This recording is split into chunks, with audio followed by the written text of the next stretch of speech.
Hola, hoy te voy a mostrar cómo fabricamos un semirremolque. Aquí comienza todo. Cortamos y plegamos las bases que dan forma a nuestro semirremolque. En esta sección armamos la estructura, el esqueleto de nuestro semirremolque.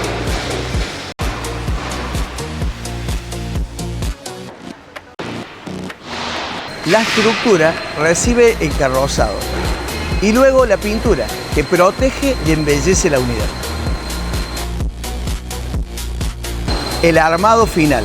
Aquí se ensamblan y se instalan los accesorios finales de nuestro semirremolque, completando así la fabricación.